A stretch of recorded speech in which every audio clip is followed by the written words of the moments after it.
জীবনে মনে হয় অনেক বড় অপরাধ করেছি। সেজন্য এখনো বাংলাদেশের সাপোর্ট করে যাচ্ছি। সাপোর্ট করে যাচ্ছি আমরা হতভাগা ক্রিকেট প্রেমীরা। কিন্তু বিনিময়ে আমরা খালি হাতে শূন্য হাতে ফিরতে হয়। আইসিসি টি-20 ওয়ার্ল্ড কাপে এবার বাংলাদেশ গিয়েছে যুক্তরাষ্ট্র। দল ঘোষণাও করেছেন সর্বশেষে। হয়তো এবার যুক্তরাষ্ট্রের সাথে একটি টি-20 ম্যাচ খেলা গিয়েছে। এর আগে দল নিয়ে কিন্তু নানান জল্পনা কল্পনা, মেহেদী হাসান মিরাজ কেন বাদ, সাইফুদ্দিন কেন বাদ, শান্ত কিভাবে দলে থাকতে পারে। হ্যাঁ, বুঝলাম সে ক্যাপ্টেন সেজন্য থাকতে পারে। লিটন দাস ওপেনিং ব্যাটিং করে, যে কোনো সময় জ্বলে উঠবে, এর জন্য তাকে রাখা হয়েছে।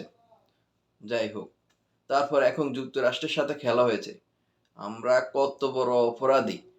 আমরা হয়তো জীবনে অনেক অপরাধ করেছি, এই কারণে বাংলাদেশে খেলা এখনো দেখি। গতকালকে যুক্তরাষ্ট্রের সাথে যে দলের কোনো মানে গাছের ওই যে একটি গাছের আগা মাথা আছে, এটার কোনো কোনো কিছুই নেই, কোনো কিছুই নাই। দলটা খেলোয়াড় গুলোকে উগান্ডা, ক্রোয়েশিয়া, নাইজেরিয়া মানে বিভিন্ন জায়গা থেকে কুড়িয়ে এনে একটি দল গঠন করেছেন।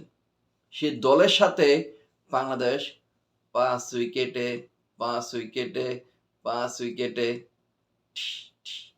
হেরে গিয়েছে। এটা কি ভাবা যায়? না, আপনারাই বলেন।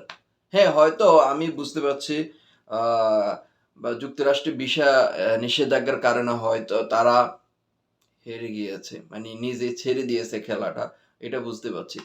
তোরা আহ, খেলা পারবি না ভাই, গেছস কি জন্য?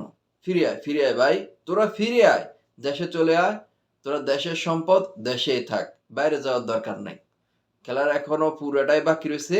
আবার অন্যদিকে দেখুন, সারা বছর হায়দ্রাবাদ কি খেলা না দেখাইলো, 200 হিন্দি কলকাতা প্যাকেট করে দিছে। যাই হোক, ওই দিকে নাইবে গেলাম, আপনার বাংলাদেশের দিকে দেখুন। বাংলাদেশের যদি সামারিটা একটু বলি, লিটন দাস মোনালিসা খেত, যে সে 15 বলে 14 রান করেছেন, একটি চার একটি ছক্কা তো 10 রান। ওরে, 15 বলে, আইরে যদি 14 বলে 15 রান করতো, তবুও মনটারে বুঝাতে পারতাম না। সে একটু হার্ড হিটার ব্যাটসম্যান, মানে নিজে গরম হয়ে খেলছে। স্ট্রাইক রেট দেখবেন 93। তাকে আবার দলে নেওয়া হয়েছে যুক্তরাষ্ট্রে, আমাদের মেহেদী হাসান মিরাজকে বাদ দিয়ে, সাইফুদ্দিনকে বাদ দিয়ে। এদিকে আবার দেখেন শান্ত, 11 বলে 33। এ তো আমাদের ক্যাপ্টেন, জাতীয় দলের ক্যাপ্টেন, আমাদের রত্ন, আমাদের দলকে লিড করে। সে এটা কি করলো? 11 বলে 3। না, না, না, এটা কোনোভাবে ঠিক হয়নি। না, এটা এটা মানতে পারি না। 11 বলে 3। আরে, এই যদি হয় দলের ক্যাপ্টেনের অবস্থা, দলের সে কখন লিড দিবে? সে তো এখন চিন্তায় থাকবে তার কেরিয়ার কিভাবে সে ঠিক করবে, রান কিভাবে পাবে, সে বিষয় নিয়ে। এখন দলকে নিয়ে তো সে চিন্তাই করবে না, তাকে আবার দলে ক্যাপ্টেন দিয়ে রাখছে।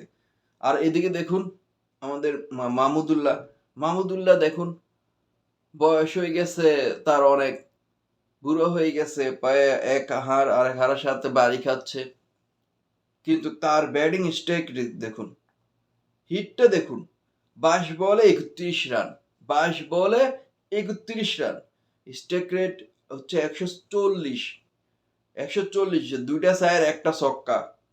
দেখছেন এই বয়সে কি কি তার শোকে জ্বলি উঠেছে, জৈবন ফিরে এসেছে। আর আমরা সোনার ছেলে যারা আছি, লিটন দাস, সৌম্য সরকার, শান্ত, তারা আসছি যাচ্ছি, মামার বাড়ির খেলা, মামার বাড়িতে যাইতেছি, আম কুড়াইতেছি, খাইতেছি। কবে তারা আসবে, কবে ফিরে আসবে? সুযোগ আর কত দেওয়া হবে? আহারে, আমরা হতভাগা। আমরা কেন প্রবাসে বসি, সৌদি আরবে বসি, কেন খেলা দেখি, কেন আমরা ক্রিকেট প্রেমী, কেন এখনো সাপোর্ট দিয়ে যাচ্ছি বাংলাদেশকে? দুঃখজনক ঘটনা। তোরা ফিরে আয় ভাই, তোরা ফিরে আয়। ভিডিওটা ভালো লাগলে অবশ্যই শেয়ার করে দিবেন, আজকে শেয়ার চাই। ফিরে আয়। খেলার দরকার না, হয়তো বুঝছি যে যুক্তরাষ্ট্র বিশ্ব নিষেধাজ্ঞা করছে, সেজন্য তোরা ছেড়ে দিছস। কিছু বলেন, আপনারা বলেন কমেন্ট বক্সে।